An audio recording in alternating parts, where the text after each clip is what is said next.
ब्रह्म। नमस्कार मित्रों, हमारे वैदिक परिवार में आपका स्वागत है।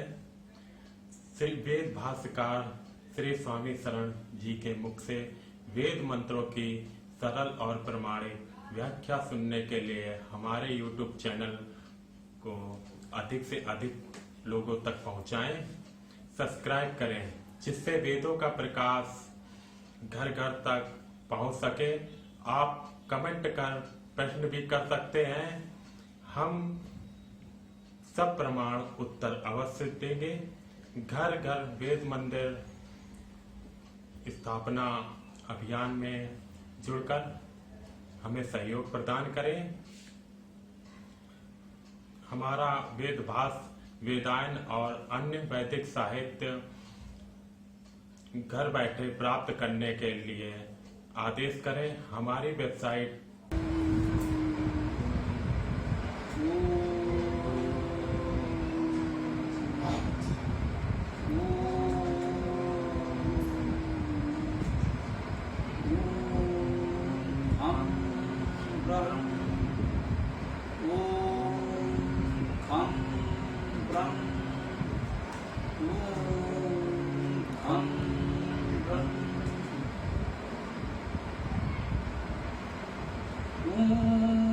अग्ने आयाहि वीतये गृणानो हव्यदातये निहोता सत्सि बर्हिषि।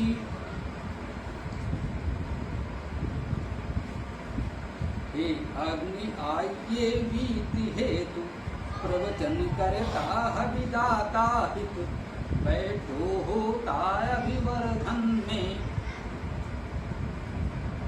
यह सामवेद का प्रथम मंत्र है। ये भी अग्नि सूक्त है। सामवेद का प्रथम सूक्त भी अग्नि सूक्त है। इसमें भी अग्नि अर्थात गत स्वरूप प्रगतिशील अग्रणी परमात्मा की स्तुति है। उस परमेश्वर को अग्नि स्वरूप में स्मरण किया गया है, स्तुति की गई है। अग्नि, हे अग्नि संबोधन कर रहे हैं गत स्वरूप प्रगतिशील अग्रणी परमात्मन। वीतये अर्थात व्याप्त होने के लिए, प्रकाश के लिए। विधातु का अर्थ व्याप्त होना है, प्रकाश करना है।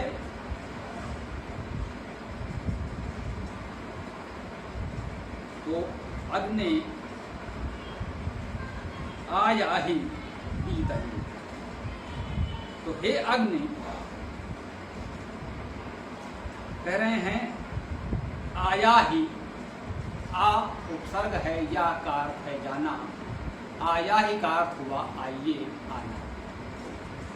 जाने के अर्थ वाली धातुओं में जब आ उपसर्ग लगता है तो उसका अर्थ आना हो जाता है। गच्छ जाओ, आगच्छ आओ।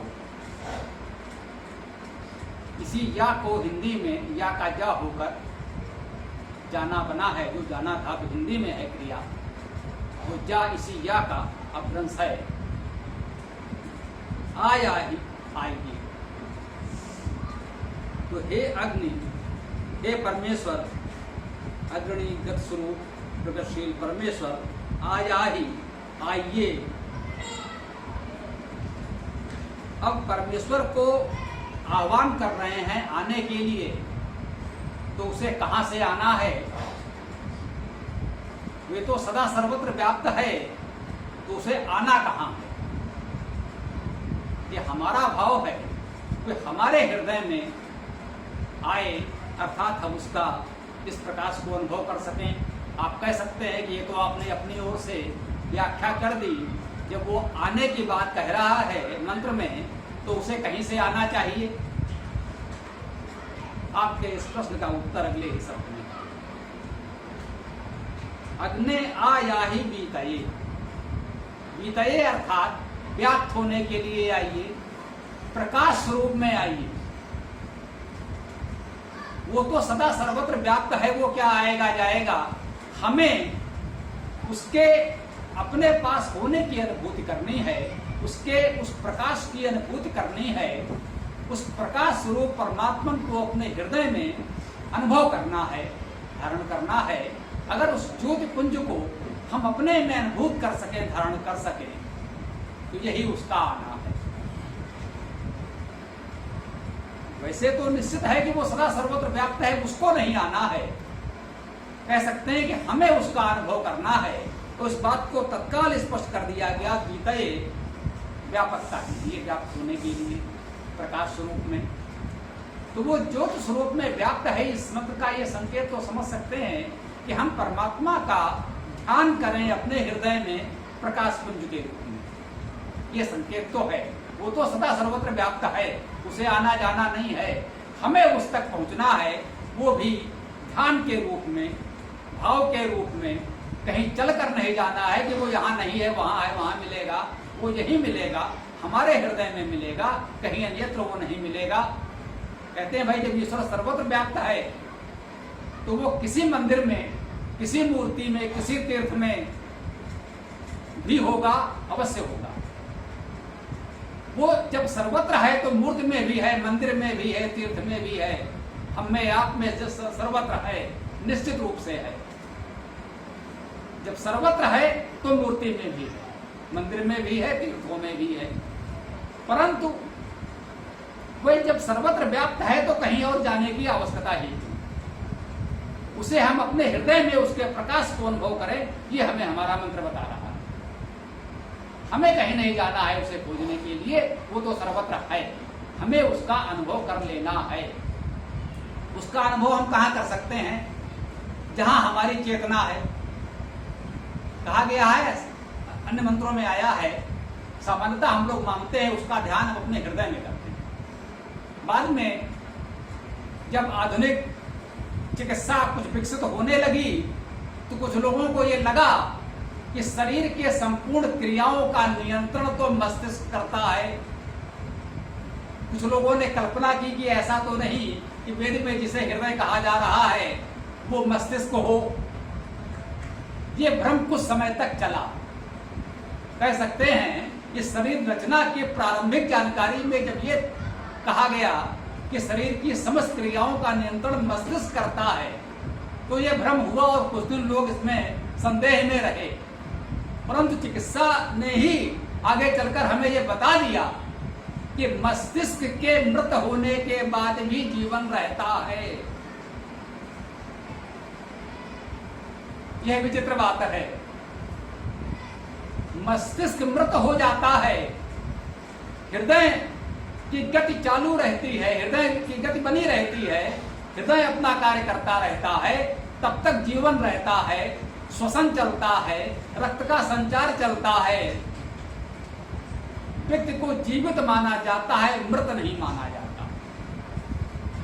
इसे उन्होंने अपनी भाषा में अंग्रेजी में कहा ब्रेन डेथ। ब्रेन डेथ हो जाती है, उसका मस्तिष्क मर जाता है, परंतु वह व्यक्ति जीवित रहता है, गहन मूर्छा की अवस्था में रहता है। चिकित्सीय भाषा में कहा जाता है वर्षों पड़ा रहता है। वहां तक संभावना रहती है कि हम उसके जीवन को वापस ला सकते हैं। जीवन है, अभी वो मृत नहीं हुआ है। मस्तिष्क मृत है परंतु हृदय अभी जीवित है। तो चिकित्सा उपायों से उसे पुनः हम सक्रिय कर सकते हैं। यहाँ स्पष्ट हो गया कि जो मूल चेतना का केंद्र है वो हमारा हृदय ही है, मस्तिष्क नहीं। मस्तिष्क भी इसी हृदय की चेतना से कार्य करता है। शरीर का कोई एक अंग मृत हो जाए, शेष शरीर जीवित रहता है। यह बात मस्तिष्क के लिए भी सत्य है। यह ठीक है कि शरीर की सभी क्रियाओं का नियंत्रण आदेश मस्तिष्क करता है, अतः मस्तिष्क के मृत हो जाने की स्थिति में हाथ पैर नहीं हिला सकते। वह व्यक्ति स्वेच्छा से अपने हाथ को नहीं हिला सकता क्योंकि मस्तिष्क मृत है। मस्तिष्क का आदेश निर्देश हाथ को नहीं मिल रहा है, सो हाथ में गति नहीं हो सकती। परंतु जीवन समाप्त नहीं हुआ है क्योंकि चेतना का केंद्र हृदय में है, और हृदय जब तक धड़कता रहेगा तब तक जीवन रहेगा। कहते हैं, किसी ने कहा भाई इनकी मृत्यु कैसे हुई? हृदय की गति रुक जाने से। हृदय की गति रुक गई तो मृत्यु हो गई, ऐसा कोई व्यक्ति आप नहीं बता सकते कि हृदय की गति रुकने के बाद भी जीवित रहा हो। यदि हृदय की गति रुक गई तो जीवन समाप्त हो गया, जीवन रुक गया। तो इसीलिए साधना उपासना में हम कहते हैं कि ज्योति पुंज का ध्यान अपने हृदय में करें, हृदय कमल में करें। वही चेतना का केंद्र है। ईश्वर की पूजा उपासना साधना आप जो कुछ भी करेंगे वो दर्शन हृदय में करेंगे। ईश्वर तो सदा सर्वत्र व्याप्त है। कहते हैं भाई ईश्वर सर्वत्र है तो मूर्ति में है, बिल्कुल है, परंतु वहां आप नहीं हैं। मूर्ति में ईश्वर तो है परंतु हम नहीं हैं। मिलन तो हमारा तब होगा जब हम दोनों एक स्थान पर हों। आप कहीं और हैं, हम कहीं और हैं। आप वहां हैं, हम यहाँ हैं, इसलिए मिलन नहीं हो पा रहा है। मिलन तो तब होगा जब हम और आप दोनों एक स्थान पर हों। हृदय वो स्थान है, हमारा अपना हृदय वो स्थान पर है जहाँ उस परमेश्वर की दिव्य चेतना भी सक्रिय है और हम भी हैं। इसीलिए कहते हैं ध्यान साधना उपासना हृदय में होती है। उसके लिए किसी अन्य बाह्य आडंबर की, किसी बाह्य प्रत्येक की आवश्यकता नहीं होती है, कि वहां ईश्वर तो सर्वत्र है, वो तो सदा सर्वत्र मिलेगा ही। वो वृक्ष में है, वनस्पतियों में है, पहाड़ों में है, पर्वतों में है, पत्थरों में है, बिल्कुल है, वह तो सर्वत्र है। परंतु हम वहां नहीं होते, हमारी चेतना वहां नहीं होती। उस जड़ पत्थर में हमारी चेतना नहीं है, इसलिए हम वहां ईश्वर की अनुभूति नहीं कर पाते। जब तक ईश्वर है वहां भी वो ये नहीं कह सकता कि ईश्वर वहां नहीं है। ईश्वर तो है लेकिन हम नहीं। तो ईश्वर से मिलना है तो हमें वहां मिलना पड़ेगा जहां ईश्वर भी हो और हम भी हो। तो कहा है अग्नि आया ही बीतये, हे अग्नि स्वरूप परमेश्वर, प्रगतिशील गतिमान अग्रणी परमेश्वर, आप आइए हमारे इस हृदय कमल में। ये आपकी ही चेतना से हमारा हृदय सक्रिय है। ये हृदय उसी की चेतन शक्ति से सक्रिय है। यदि उसकी चेतना का उपयोग नहीं हो पाएगा तो हृदय सक्रिय नहीं रहेगा, हृदय निष्क्रिय हो जाएगा तो जीवन समाप्त हो जाएगा। इस हृदय में हम उस परमेश्वर का आह्वान करते हैं, उसका ध्यान करते हैं, उपासना करते हैं। यहाँ पर आया ही शब्द का यही भाव लेना चाहिए। तो अग्नि आया ही बीतये गृणानो हव्यदातये। गृणानो का अर्थ किया है वाणी बोध अभिसिंचन। एक भी धातु बहुत सी मिलती जुलती धातु में होती है। एक धातु के भी अनेक अर्थ होते हैं। क्रियाओं में धातु का स्वरूप स्पष्ट हो जाता है, उसका वही अर्थ होता है। परंतु जब शब्द बनते हैं तो कई बार अनेक धातुओं से निष्पन्न प्रतीत हो सकते हैं। गृणानों में त्रिमेरी लघु हो सकता है, दीर्घ हो सकता है। अब तो स्वर का उपयोग ही लगभग उच्चारण में हमारे नहीं है। हम भी बहुत प्रयास करके हम एक बार शुद्ध उच्चारण करके आपको बता भले दें, लेकिन लोग व्यवहार में सामान्यतः हम लोग जब उच्चारण करते हैं तो उसका उच्चारण स्वर की बात करते ही नहीं है, अभ्यास में नहीं रहा। उसमें भी लघु और दीर्घ का अंतर कर पाना। लेकिन वैदिक भाषा में ये भेद है, थोड़ा थोड़ा अंतर भी पड़ता है। परंतु जब शब्द बनते हैं, कह सकते हैं कि उसमें नामिक शब्द बनते हैं, किसी का नाम, सर्वनाम, संज्ञा जिसे हम कहते हैं, विशेषण कहते हैं, आता है। जब ईश्वर के विशेषण के रूप में शब्द आता है तो वो सभी धातुएं भी समाहित हो जाती हैं, उनके अर्थ समाहित हो जाते हैं। इस प्रकार से हम लोग लेते हैं। गृणानों में विगृण धातु है, शब्द करना, सिंचन करना, जानना, समझना, घर्षण करना भी है। तो इन सारे अर्थों को लेते हैं तो हम कहते हैं गृणानो वाणी बोध अभिसिंचन करते हुए।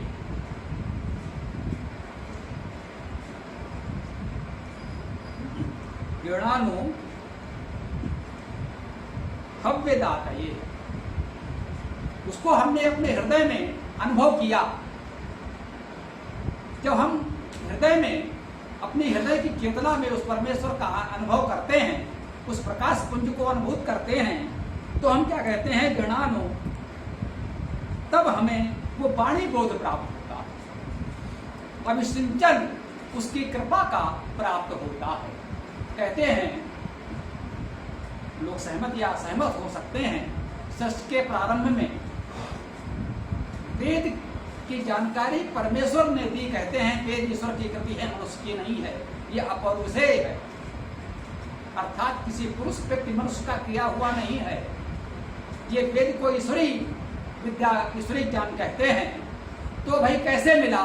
क्या ईश्वर ने कागज पर लिखकर दिया? नहीं साहब, कागज तो बहुत बाद में आया, कागज तो था ही नहीं। कैसे मिला? ईश्वर साकार रूप में स्वयं नहीं है, वो साकार रूप में पुस्तक लिखकर तो नहीं दे सकता था। जो साधक ऋषि थे, उच्च स्तरीय उपासक थे, उनके हृदय में इस ज्ञान की अनुभूति हुई। जैसा कि अभी कह रहे हैं जड़ानो, वाणी बोध अभिसिंचन उनके हृदय में प्रकाश पुंज के रूप में अवतरित हुआ। ये विद्या उनको अपने हृदय में ही अनुभूत हुई और उसी को उनके मस्तिष्क ने समझा और हमारे लिए शब्दों में, इन मंत्रों के रूप में व्यक्त करके दे। ऐसी हमारी आस्था है, मान्यता है कि वेद की जानकारी हमको ऋषियों के माध्यम से ईश्वर के द्वारा इस तरह प्राप्त हुई। विद्वानों में इन बातों में कुछ मतभेद हो सकते हैं, उस पर हमें कभी चिंता नहीं करनी चाहिए। वेद की जानकारी एक ऋषि हमारे आदि पितामह ब्रह्मा जी को हुई, या अग्नि वायु आदित्य अंगिरा 4 ऋषियों को हुई। 4 ऋषियों ने एक ब्रह्मा जी को पढ़ाया, या एक ब्रह्मा जी को जानकारी हुई, उन्होंने 4 ऋषियों को एक एक वेद पढ़ाया। उस युग का ये इतिहास कहीं पत्थर पर लिखा हुआ नहीं है। कुछ ग्रंथों में, प्राचीन ग्रंथों में संकेत हैं, मैं स्पष्ट कह रहा हूं, संकेत हैं। इस पर हमें जड़ नहीं होना चाहिए कि हमारे गुरुजी ने ऐसा कहा है तो बस हमें वही मानना। वेद हमारे लिए प्रमाण है। वेद में जितना कहा गया है वह तो पूरी तरह से मान्य है। अन्य बातों पर छोटे छोटे मतभेदों को लेकर हमें विवाद नहीं करने चाहिए। ये सारे अनुमान हैं जो सत्य हो सकते हैं और हमें उस पर इस रूप में ध्यान देना चाहिए, सत्य के निकटतम पहुंचने का प्रयास करना चाहिए। ये कहा गया गणानु, इस तरह से हमें ये वाणी बोध अभिसिंचन वेद की विद्या हृदय में प्राप्त हो तो क्या होगा? अग्ने आया ही बीतये गणानो हव्य दातये, गणानो हव्य दातये। अब क्या करना है? हव्य दाता के लिए, हव्य भू दाना, दाना जो दाने का धातु है, हम लोग चर्चा करते हैं, सब बहुत आता है। तो जो भी दान हमें प्राप्त हुआ है किसी के द्वारा, ईश्वर से जो अनुदान प्राप्त हुआ, समाज में आप जैसे लोगों ने हमें जो अनुदान दिया, वो हमारा प्रयास होना चाहिए कि हम औरों तक भी पहुंचा दें। तो ये आदान प्रदान का क्रम इस प्रकार चलता रहेगा। तो हव्य दातये, तो जो हव्य है अर्थात देय है, जो अनुदान है आपने दिया है, उसका भी हमें दान करना है, उसका दाता करना है। ये भाव है, हमने पहले भी चर्चा की है। ये धर्म कहा गया है कि ब्राह्मण उसे कहते हैं कि जिसको दान लेना और दान देना उसका धर्म है। ब्राह्मण को आप दान देते हैं, वो दान लेने से मना नहीं कर सकता, स्वीकार नहीं कर सकता। यदि आप ब्राह्मण को दान देने जाते हैं तो ये नहीं कह सकता कि नहीं नहीं हम तो संपन्न है, हमें आवश्यकता नहीं है, ये अपना ले जाइए। नहीं, ब्राह्मण दिए गए दान को अस्वीकार नहीं कर सकता, वो चाहे जितना संपन्न हो। यदि कोई निर्धन व्यक्ति अपनी सामर्थ्य के अनुसार छोटा सा भी दान देता है तो ब्राह्मण विनम्र श्रद्धा भाव से उस दान को स्वीकार करेगा, ये उसका धर्म है। तो भाई एक संपन्न ब्राह्मण है, उसको ये छोटा सा अनुदान देने की आवश्यकता ही क्या है? क्यों दिया जाए? हाँ, ये हमारा विवेक है कि वो अनुदान हम किसको दें, ये अवश्य प्रयास करना चाहिए। लेकिन जो हमारे संस्कृति है, वैदिक संस्कृति, वो ये कहती है कि आए हुए दान को लौटाया नहीं जा सकता, उस दान को स्वीकार करना है, लेकिन उसे अपने लिए रखना नहीं है। ये उसका दायित्व है कि जो दान हमें मिला है उसे समाज में औरों तक पहुंचाना है। ये एक तरह का दायित्व है। अतः बहुत से लोग कह देते हैं कि भाई हमें दान न दें तो अच्छा है, क्योंकि यदि आप दान लेकर आएंगे तो हम उसे लौटा तो नहीं सकते, लेना पड़ेगा और लेने के बाद उसे और लोगों तक पहुंचाना पड़ेगा। आप हमें दान नहीं दे रहे हैं, एक दायित्व दे रहे हैं। जो सच्चा ब्राह्मण है, मेरे जीवन के अनुभव है, हमने चर्चा की है, बचपन में ही लेकर गए तो उन्होंने कह दिया भाई ले आए तो ठीक है, लेकिन आगे से मत लाना, क्योंकि ये अपने आप में बड़ा दायित्व हो जाता है। तो इसलिए कहा गया हव्य दातये, जो हव्य है, देय है, दान है, वो दीजिए, लेकिन जिसको मिला है उसका कार्य है कि वो उसका भी दाता बने, जो उस हव्य का दाता है। उसके लिए हव्य दाता है, अर्थात हव्य दाता के लिए जो हव्य है, देय है, दान है, उसका देने वाला है, उस दाता के लिए अग्नि आया है बीतये गणानो हव्य दातये। तो कह रहे हैं हे अग्नि परमेश्वर आइए, किस लिए?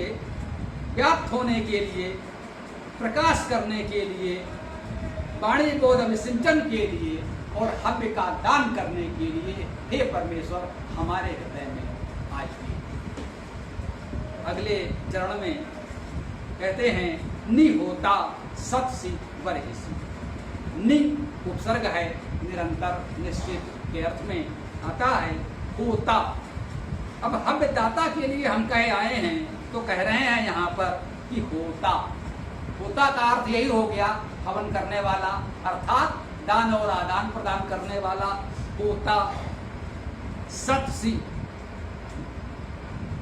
सत्सी का अर्थ है सद धातु का अर्थ है बैठना, स्थित होना, चलना।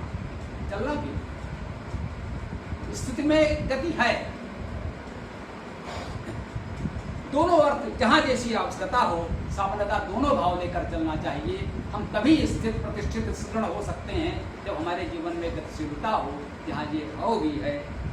निहोता सत्सी, निश्चित रूप से आप होता हैं, सत्सी हैं, हमारे हृदय में उपस्थित हैं। बरहिसी, बरहिसी, बरहि में, बृहत में, बृह धातु का अर्थ है बढ़ना, बढ़ाना, वृद्धि करना। जो वृद्धिशील, वृद्धि करता है, हमारे प्रभु परमेश्वर हमारे हृदय में कब अवस्थित हो सकते हैं? जब हमारा हृदय बड़ा हो, बरहिसी हो। बरहिसी का मतलब है बृहत में, वृद्धिशील में, वृद्धिकर्ता में। कहते हैं छोटे मन वाले, छोटे हृदय वाले, वहां ईश्वर का वास नहीं हो सकता। अगर हम चाहते हैं हमारे इस हृदय में ईश्वर का वास हो, तो बरहिसी, जब उसे हम बड़ा कर लेंगे तब वो आएगा। वो तो अनंत विस्तार वाला है, छोटे हृदय में कैसे आएगा? वो तो वैसे ही छोटा है।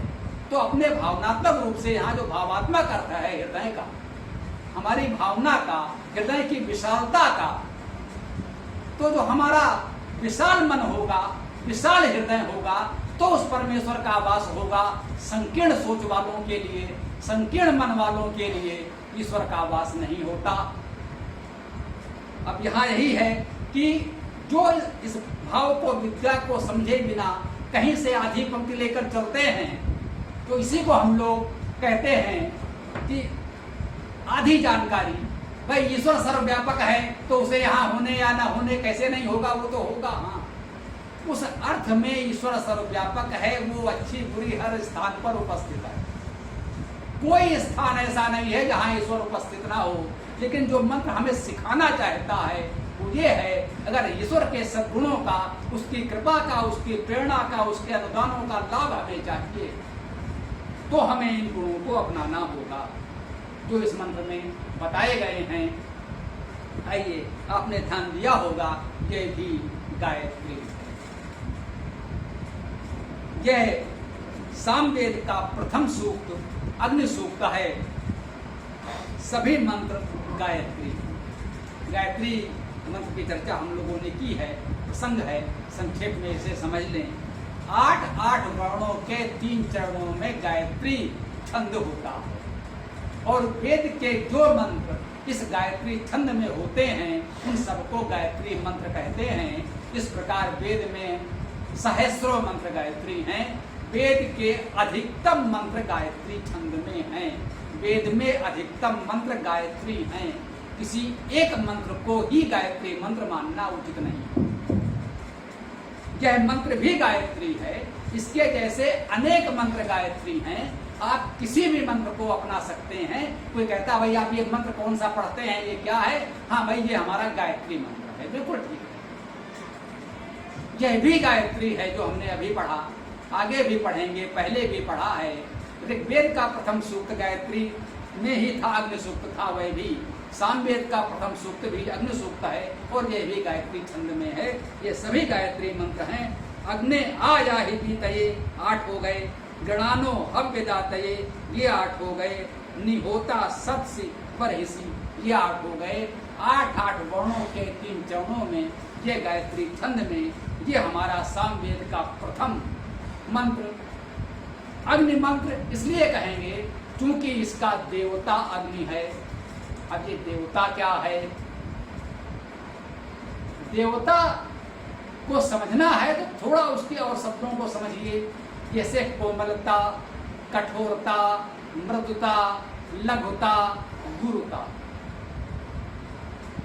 ये देखिए, जो मृदु है उसमें मृदुता का गुण है, जो कठोर है उसमें कठोरता का गुण है, जो देव है उसमें देवता का गुण है। देवता गुण है, व्यक्ति नहीं है। आप देव हैं तो आप में देवता है। देवता कहें या देवत्व कहें एक ही बात है। अनेक शब्द हैं, त्वा प्रत्यय भी लगता है और ता प्रत्यय भी लगता है। संस्कृत में दोनों का अर्थ समान होता है।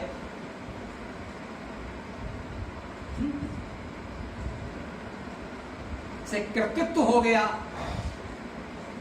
त्वा लगा। जनित्व भी हो गया, त्वा लगा। जनता भी इसी तरह बन जाता है। जनता वहां भी यही ता लगा है जो देवता में लगा है, मृदुता में लगा है। तो जो दिव्यता है, जो दिव्यता है वो गुण जिस देव में है वो देवता है। जिसमें देवता है वो देव है। आप में देवत्व का गुण है, आप में देवता है तो आप देव हैं। इस सूक्त का देवता अग्नि है। इसका क्या अर्थ हुआ? इसका अर्थ हुआ इस सूक्त में, इस मंत्र में भी देवता गुण है। इस मंत्र का, इस सूक्त का देवता अर्थात उसकी जो दिव्यता है, जो विशेष गुण है वो अग्नि है। अर्थात इसको व्यवहारिक रूप से यूँ समझते हैं कि इसमें परमेश्वर की स्तुति उपासना हमने अग्नि स्वरूप में की है या ईश्वर के अग्नि गुण का विशेष रूप से वर्णन किया है। इसलिए इस मंत्र का देवता अग्नि कहा जाता है, क्योंकि उसमें मुख्य रूप से हम सभी मंत्रों में अग्नि शब्द आएगा। उसके मुख्य रूप से इस गुण की बात की है। ऐसे वेद मंत्रों में अनेक देवता मिलेंगे। रोग नाशन सूक्त में रोग नाशन उसका देवता भी हो जाएगा। सपत्नहा देवता हो जाएगा। रोग उसका देवता है जिसका नाश भी करना होगा, उसके बारे में वर्णन किया जाएगा। अथर्ववेद में बहुत से ऐसे मंत्र सूक्त हैं जो रोगों का विनाश करने वाले हैं। उसमें उपाय बताए गए। सुसंकल्प सूक्त का देवता मन है। यजुर्वेद में सुसंकल्प सूक्त बहुत प्रचलित है। उसका देवता मन है, क्योंकि उसमें मन के विषय में बताया जा रहा है। इसमें अग्नि की चर्चा कर रहे हैं तो इसका देवता अग्नि है। उसमें मन की चर्चा कर रहे हैं तो उसका देवता मन है। तो इस प्रकार से देवता होते हैं। ये हमें प्रसंग आने पर कभी कभी स्पष्ट कर देते हैं, पहले भी बात की है। तो सामवेद का प्रथम सूक्त, प्रथम मंत्र आज हम लोगों ने जाना, गायत्री छंद में है, अग्नि देवता है। इसमें ऋषि भरद्वाज का नाम भी है। भरद्वाज जो भरण पोषण करे, वाज धातु का अर्थ गति करना और बल होना है। जो भरण पोषण करके हमको बलवान बनाए, गतिमान बनाए, वो ऋषि भरद्वाज। किसी व्यक्ति का नाम नहीं है। ये हम आप सभी हो सकते हैं, होना चाहिए। तो जो भरण पोषण करे, गति और बल प्रदान करे, वो भरद्वाज। जो अपने अंदर इन गुणों को धारण करे, वो ऋषि भरद्वाज। तो जब ऐसे ऋषि भरद्वाज हम बनेंगे, इसका संदेश ये है, जब इस प्रकार से ऋषि भरद्वाज हम बनेंगे, तब उस अग्नि अर्थात प्रगतिशील अग्रणी परमेश्वर को हम अपने हृदय में धारण करेंगे और उसका प्रकाश अनुदान हमको प्राप्त होगा। इस भाव के साथ आज की चर्चा को यहाँ विराम देते हैं।